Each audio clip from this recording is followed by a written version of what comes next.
Hello everyone. आज की इस वीडियो में हम डिस्कस करने वाले हैं क्लास 10th का चैप्टर नंबर 5 समरी और उसके कुछ इम्पोर्टेंट क्वेश्चंस भी देखेंगे। सबसे पहले हम समरी देखते हैं। Griffin was a brilliant scientist. Griffin एक बहुत ही समझदार और अच्छा वैज्ञानिक था। He carried on experiments for years to prove that human body could become invisible. और वो बहुत सालों तक बहुत सारे एक्सपेरिमेंट करता है सिर्फ ये दिखाने के लिए कि ह्यूमन बॉडी को इनविजिबल किया जा सकता है। He swallowed certain rare drugs and become an invisible man। और वो कुछ ड्रग्स ले लेता है और जिसकी वजह से वो एक इनविजिबल इंसान बन जाता है। He had a quarrel with his landlord. उसका अपने लैंडलॉर्ड के साथ एक झगड़ा होता है। In revenge he set fire to the house.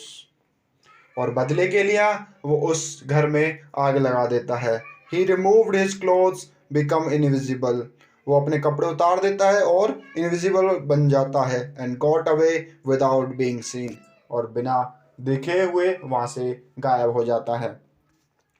He began to wander about the streets of London without clothes, without money and quite invisible। और वो लंदन की सड़कों पर बिना कपड़े बिना पैसों के और इनविजिबल होके घूमता रहता है। He happened to be a some mud। As a result, his footprints were left behind as he walked। और जो लेकिन उसके जो पैर थे एक बार एक मड में सन जाते हैं, जिसकी वजह से जब वो चलता है तो उसके पीछे पीछे कुछ फुटप्रिंट्स दिखाई देने लगते हैं। Two boys were fascinated by the footprints without feet. और दो लड़के जब इन पैर के निशानों को देखते हैं तो उन्हें बहुत आश्चर्य होता है। They followed the foot marks however Griffin easily dots them.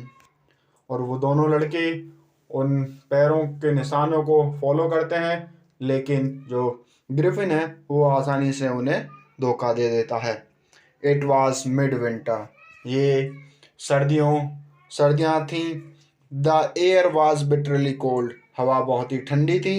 And he was without clothes. और वो बिना कपड़ों के था। When the cold become unbearable he slipped into a big London store. और जब ठंड असहनीय हो गई तो वो एक लंदन के बिग स्टोर में घुस जाता है। On wearing them, he became a invisible। When the store was closed, he broke open boxes and found warm clothes for himself।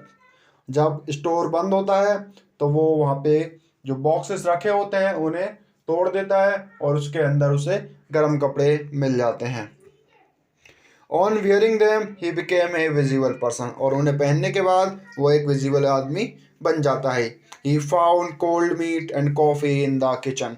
और उसे किचन में मीट और कॉफ़ी भी मिलता है। Then he took sweets and wine. और उसके बाद वो स्वीट्स और वाइन भी लेता है। At last he slept on A pile of quilts. और वो पाइल ऑफ क्विल्ट्स की पाइल पर वो सो जाता है। When he walk up next morning the assistant had already arrived. और जब वो अगली सुबह जगता है जो स्टोर का असिस्टेंट होता है वो तब तक आ चुका होता है। He got nervous and began to run. और वो नर्वस हो जाता है और दौड़ना स्टार्ट करता है। They chased. वो उसे पकड़ने की कोशिश करते हैं। He quickly took off his clothes. और वो जल्दी से अपने कपड़े उतार देता है। Became invisible. और दिखाई देना बंद हो जाता है। And escaped from there. और वहाँ से गायब होके चला जाता है। This time he entered a theatrical company. और इस बार वो एक थिएट्रिकल कंपनी में एंट्री करता है। He made his way up stair. वो सीढ़ियों से ऊपर जाने लगता है। Nobody could see him because he was invisible। और उसे कोई भी नहीं देख सकता था क्योंकि वो इनविजिबल था। A little later when he come out he was wearing bandages around his forehead। और थोड़ी देर बाद जब वो बाहर आता है तो उसने अपने शरीर पर पूरे शरीर पर बैंडेजेस लपेटे हुए थे, डार्क ग्लासेस पहने हुए थे, फॉल्स नोज, एक नकली नाक भी लगाई हुई थी। बिग बस की 6 whiskers and a large hat, और एक बड़ा सा हैट भी पहना हुआ था। He attacked the shopkeeper from behind and robbed him of all that he could find. और वो जो शॉपकीपर होता है उस पर अटैक करता है और उसको लूट लेता है और वहां से गायब हो जाता है। Griffin was eager to get away from the crowd in London. Griffin उस भीड़ भाड़ वाले लंदन से दूर जाना चाहता था। He went to the village of Iping, और वो आइपिंग के गांव में जाता है। Booked 2 rooms at a local inn, और एक लोकल इन के अंदर 2 कमरे बुक करता है। His uncommon appearance attracted everybody attention, और जो उसका कपड़े थे, उसका जिस तरीके से वो दिख रहा था, इस चीज को देखकर लोग उसकी तरफ काफी अटेंशन देते हैं। Mrs Hall, the landlord's wife, made very possible affair to be friendly with him. Mrs Hall, जो कि लैंडलॉर्ड की वाइफ होती हैं, वो काफ़ी कोशिश करती हैं कि उसके साथ फ्रेंडली हो जाएं, but he told her frankly that he had come there to work in a solitude and did not want to be disturbed। लेकिन वो उन्हें बता देता है कि वो यहाँ पर एकांत में समय बिताने और काम करने के लिए आया है, और वो चाहता है कि उसे कोई भी डिस्टर्ब ना करे। सी वॉज सेटिस्फाइड, वो सेटिस्फाई हो जाती है। She thought he was an eccentric scientist, और वह सोचती है कि शायद वो एक इसेंट्रिक साइंटिस्ट है। More ever he had paid the rent in advance, और लेकिन ग्रिफिन ने जो रेंट था वो एडवांस में ही पे कर दिया था। When his stolen money was spent, he admitted that he had no ready cash। और जब उसकी जो चुराई हुई पैसे थे वो ख़त्म हो जाते हैं, तो वो ये कहता है कि अभी उसके पास कैश नहीं है। He said that he was expecting a check and then he would make the payment। और वो कहता है कि इस समय वो एक चेक को एक्सपेक्ट कर रहा है और चेक आते ही वो पेमेंट कर देगा।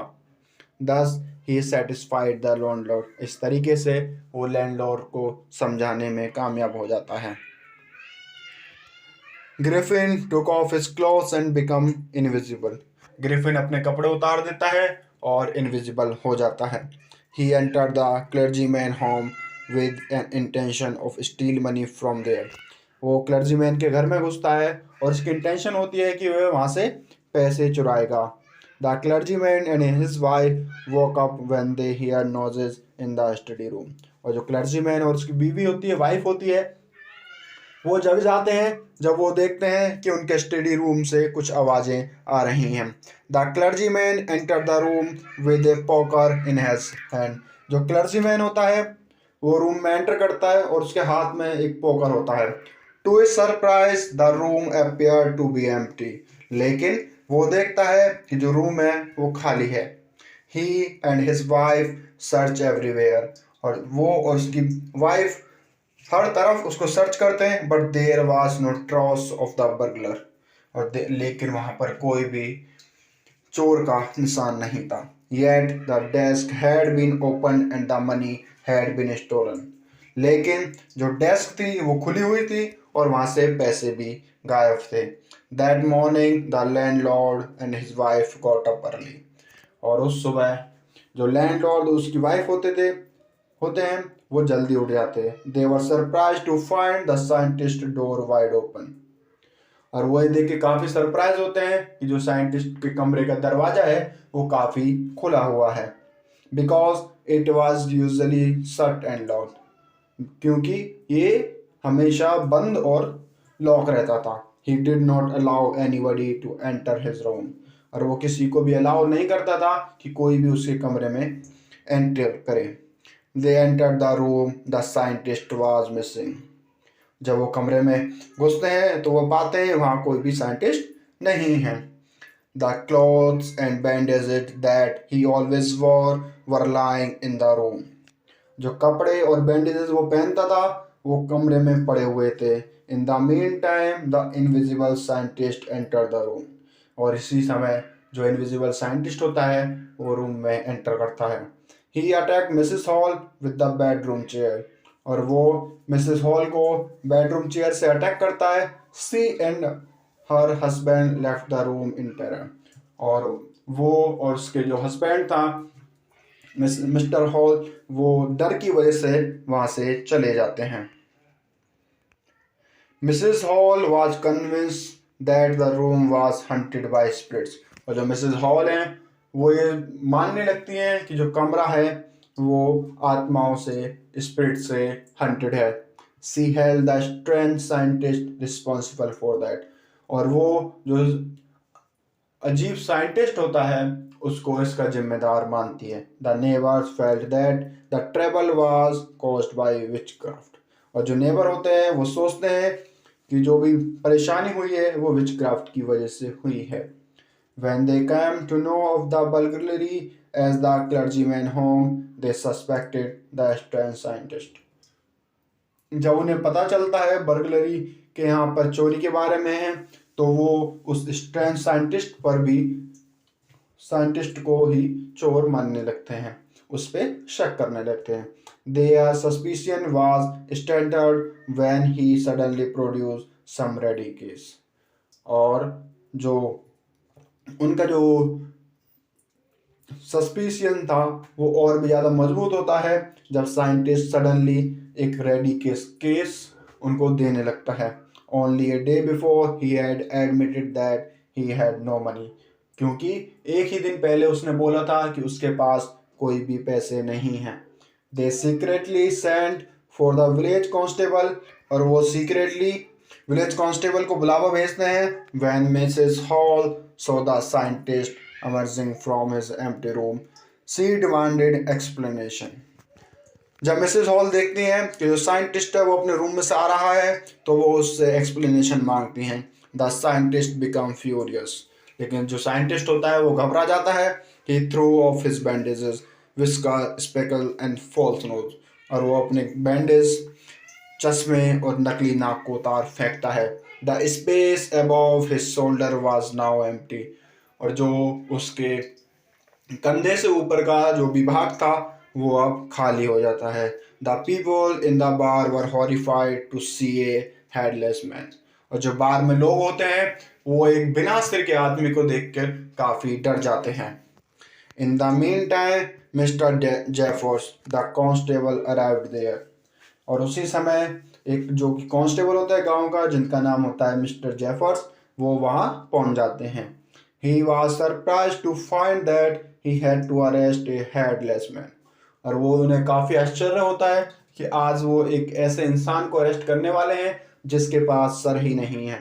He tried to get hold of the man who was becoming invisible. और वो इस इंसान को रोकने की कोशिश करते हैं जो कि अब इनविजिबल होना स्टार्ट हो जाता है।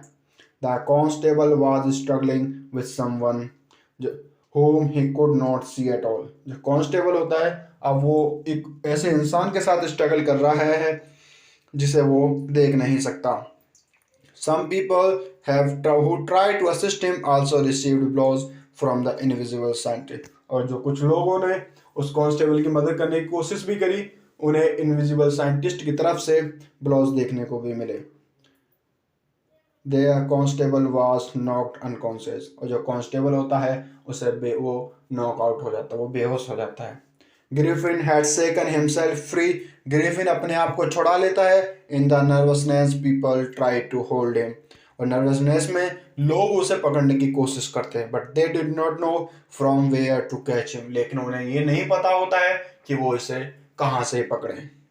तो ये थी आपकी स्टोरी की जो कोई चैप्टर था उसकी समरी।